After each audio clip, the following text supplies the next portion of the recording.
नमस्कार, tax Lama YouTube channel पर आपका फिर से स्वागत है। आज के इस वीडियो में हम बात करने वाले हैं इनकम टैक्स स्लैब के बारे में। तो सबसे पहले जान लेते हैं कि इनकम टैक्स स्लैब क्या होता है। हम पूरे साल जितनी भी कमाई करते हैं, जितनी भी इनकम अर्न करते हैं, उस पर हमें भारत सरकार को टैक्स पे करना होता है, जो कि डिफरेंट रेट पर चार्ज किया जाता है। यानी कि सबको सेम टैक्स नहीं देना होता। इनकम रेंज के हिसाब से ग्रुपिंग करी जाती है, कैटेगराइजेशन करी जाती है और डिफरेंट इनकम रेंज के लोगों को डिफरेंट रेट पर टैक्स देना होता है। तो ये जो कैटेगराइजेशन होती है, ये जो ग्रुपिंग होती है, इसे इनकम टैक्स स्लैब कहा जाता है। इनकम टैक्स स्लैब भारत सरकार के द्वारा बजट के साथ जारी किया जाता है। इनकम टैक्स स्लैब हमें बताता है कि पिछले फाइनेंशियल ईयर में हमने जितनी भी कमाई करी है, जितनी भी इनकम अर्न करी है, उसके हिसाब से प्रेजेंट असेसमेंट ईयर में हमें कितना टैक्स पे करना होगा। अब आइए देख लेते हैं कि फाइनेंशियल ईयर और असेसमेंट ईयर क्या होता है, इन दोनों में क्या डिफरेंस है। तो सबसे पहले जान लेते हैं कि फाइनेंशियल ईयर क्या होता है। तो फाइनेंशियल ईयर 1 अप्रैल से लेकर 31 मार्च के बीच का वो पीरियड होता है जिसमें आप इनकम अर्न करते हैं, और असेसमेंट ईयर वो ईयर होता है जिसमें आप फाइनेंशियल ईयर में अर्न की हुई इनकम पर टैक्स पे करते हैं। ये दोनों ही 1 अप्रैल को स्टार्ट होते हैं और 31 मार्च को एंड हो जाते हैं। फॉर एग्जाम्पल, फाइनेंशियल ईयर 2020-21 के लिए असेसमेंट ईयर जो होगा वो 2021-22 होगा। यानी कि फाइनेंशियल ईयर 2020-21 में आपने जो भी इनकम अर्न करी है, उस पर जो टैक्स आपको पे करना है वो आपको असेसमेंट ईयर 2021-22 में पे करना है। यानी कि इनकम टैक्स के पर्सपेक्टिव से फाइनेंशियल ईयर होता है जिसमें आप इनकम अर्न करते हैं, और असेसमेंट ईयर होता है जिसमें आप अपने पिछले साल की अर्न की हुई इनकम को इवैल्यूएट करते हैं और उस पर टैक्स पे करते हैं। तो अभी तक आपने देखा कि इनकम टैक्स स्लैब क्या होता है, असेसमेंट ईयर और फाइनेंशियल ईयर क्या होता है, इन दोनों के बीच में डिफरेंस क्या होता है। अब मैं आपको बताऊंगी कि असेसमेंट ईयर 2022-23 का इनकम टैक्स स्लैब क्या है, यानी कि आपको कितना टैक्स पे करना है, जिससे आपको अपना इनकम टैक्स कैलकुलेट करने में आसानी होगी और आप इजीली अपना इनकम टैक्स पे कर पाएंगे। तो वीडियो में लास्ट तक बने रहें, पूरा वीडियो देखें बिना स्किप किए, और अगर जानकारी पसंद आए तो वीडियो को लाइक ज़रूर करें। साथ ही साथ इसी तरह की वीडियोस देखने के लिए हमारे इस YouTube चैनल टैक्स लामा को सब्सक्राइब करें और साथ में बेल आइकन को ज़रूर दबाएं लेटेस्ट अपडेट्स के लिए। तो चलिए शुरू करते हैं। असेसमेंट ईयर 2022-23 का इनकम टैक्स स्लैब जानने के लिए आपको सबसे पहले अपने क्रोम ब्राउज़र में आ जाना है। यहाँ पर सर्च बार में आपको टाइप करना है इनकम टैक्स स्लैब 2022 to 2023। फिर आपको सर्च पर क्लिक कर देना है। सर्च पर क्लिक करते ही आपके सामने कुछ इस तरह का इंटरफेस आएगा, जहाँ पे आप नीचे आएंगे तो आपको इनकम टैक्स की ऑफिशियल वेबसाइट दिख जाएगी। इस पर आपको क्लिक कर देना है। इस पर क्लिक करते ही आपके सामने इनकम टैक्स स्लैब ओपन होकर आ जाएगा।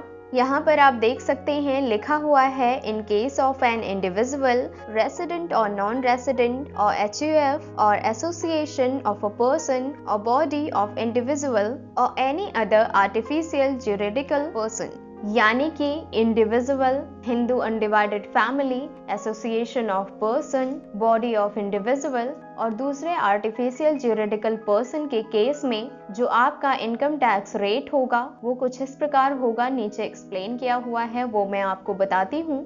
यहाँ पर आप देख सकते हैं इंडिविजुअल्स यानी कि other than senior and super senior citizen, यानी कि सीनियर और सुपर सीनियर सिटीजन में जो लोग नहीं आते वो इंडिविजुअल में आते हैं। तो सबसे पहले आपको बता देते हैं कि सीनियर सिटीजन और सुपर सीनियर सिटीजन कौन होते हैं। तो सीनियर सिटीजन वो लोग होते हैं जो कि पिछले साल किसी भी टाइम यानी कि किसी भी मंथ में 60 साल या उससे ज्यादा की उम्र के हो चुके हैं, और सुपर सीनियर सिटीजन वो लोग होते हैं जो कि पिछले साल किसी भी टाइम यानी कि किसी भी मंथ में 80 साल या फिर उससे ज्यादा के एज के हो चुके हैं।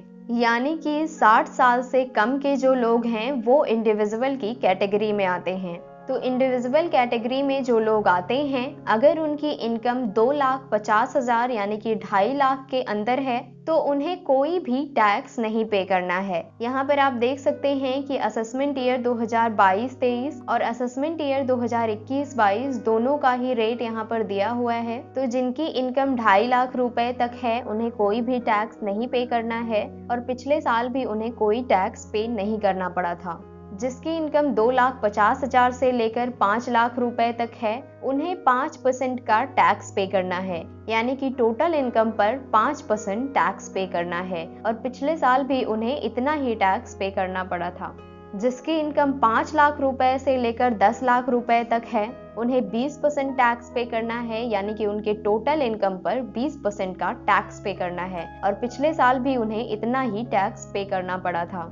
इसके अलावा जिसकी इनकम 10 लाख रुपए से ज्यादा है उन्हें 30% टैक्स पे करना पड़ेगा उनके टोटल इनकम पर, यानी कि अगर उनकी इनकम 10 लाख रुपए है तो उन्हें 10 लाख का 30% टैक्स पे करना पड़ेगा और पिछले साल भी उनका टैक्स रेट यही था। अब आते हैं सीनियर सिटीजन की कैटेगरी पर। तो जो सीनियर सिटीजन के लोग हैं, यानी कि जो 60 साल या फिर उससे ज्यादा के लोग हैं, अगर उनकी इनकम 3 लाख रुपए तक है तो उन्हें कोई भी टैक्स नहीं पे करना है। अगर उनकी इनकम 3 लाख रुपए से लेकर 5 लाख रुपए तक है तो उन्हें 5% टैक्स पे करना है। अगर उनकी इनकम 5 लाख रुपए से लेकर 10 लाख रुपए तक है तो उन्हें 20% टैक्स पे करना है और अगर उनकी इनकम 10 लाख रुपए से ज्यादा है तो उन्हें 30% टैक्स पे करना है। अब आते हैं सुपर सीनियर सिटीजन की कैटेगरी पर। तो सुपर सीनियर सिटीजन का मतलब है कि जो लोग 80 साल या फिर उससे ज्यादा की एज के हैं, अगर उनका इनकम 5 लाख रुपए है तो उन्हें कोई भी टैक्स नहीं पे करना है। अगर उनका इनकम 5 लाख से 10 लाख रुपए तक है तो उन्हें 20% का टैक्स पे करना है। अगर उनकी इनकम 10 लाख रुपए से ज्यादा है तो उन्हें 30% का टैक्स पे करना है। ये जो मैं इनकम टैक्स स्लैब आपको बता रही हूँ ये 2022-23 का है, यानी कि पिछले साल, पिछले फाइनेंशियल ईयर में 2021-22 में आपने जितनी कमाई करी थी उस पर जो आपको टैक्स पे करना है वो अभी 2022-23 में इसी रेट पर करना है। इसके अलावा अब हम हिंदू अनडिवाइडेड फैमिली की कैटेगरी में आ जाते हैं, including APO, BIO and artificial juridical person, यानी कि जितने NGO हैं, गवर्नमेंट एजेंसी हैं, कॉरपोरेशन हैं, ऑर्गेनाइजेशंस हैं, ये सारी बॉडीज जो हैं इनका क्या टैक्स रेट होगा। तो इसके अंडर अगर इनकी इनकम 2,50,000 रुपए तक है तो इन्हें कोई भी टैक्स नहीं पे करना है। अगर इनकी इनकम 2,50,000 से लेकर 5 लाख रुपए तक है तो इन्हें 5% का टैक्स पे करना है। अगर इनकी इनकम 5 लाख रुपए से लेकर 10 लाख रुपए तक है तो इन्हें 20% का टैक्स पे करना है और अगर इनकी इनकम 10 लाख रुपए से ज्यादा है तो इन्हें 30% का टैक्स पे करना है। तो कुछ इस प्रकार आप अपने इनकम के हिसाब से अपना इनकम टैक्स कैलकुलेट कर सकते हैं और कैलकुलेट करके उसे पे कर सकते हैं। पे करने के लिए आपको इनकम टैक्स रिटर्न फाइल करना होगा। इनकम टैक्स रिटर्न क्या होता है इसके बारे में डिटेल वीडियो मैंने बना रखी है, वो हमारे इस चैनल टैक्स लामा पर अवेलेबल है। आप हमारे चैनल पर विजिट करके या फिर डिस्क्रिप्शन बॉक्स में लिंक प्रोवाइडेड है उस पर क्लिक करके आप इस वीडियो को देख सकते हैं। तो प्लीज उस वीडियो को जरूर देखें। तो आशा करती हूँ कि 2022-23 का इनकम टैक्स स्लैब आपको समझ आया होगा। तो अगर जानकारी पसंद आई है तो वीडियो को लाइक जरूर करें, ज्यादा से ज्यादा शेयर करें ताकि ज्यादा से ज्यादा लोग इनकम टैक्स स्लैब के बारे में जान सकें और अपना इनकम टैक्स रिटर्न कैलकुलेट कर सकें। साथ ही साथ इसी तरह की वीडियोस देखने के लिए हमारे इस YouTube चैनल टैक्स लामा को सब्सक्राइब करें और साथ में बेल आइकन को जरूर दबाएं ताकि आने वाली वीडियोस की नोटिफिकेशन सबसे पहले आपको मिल जाए। Thank you.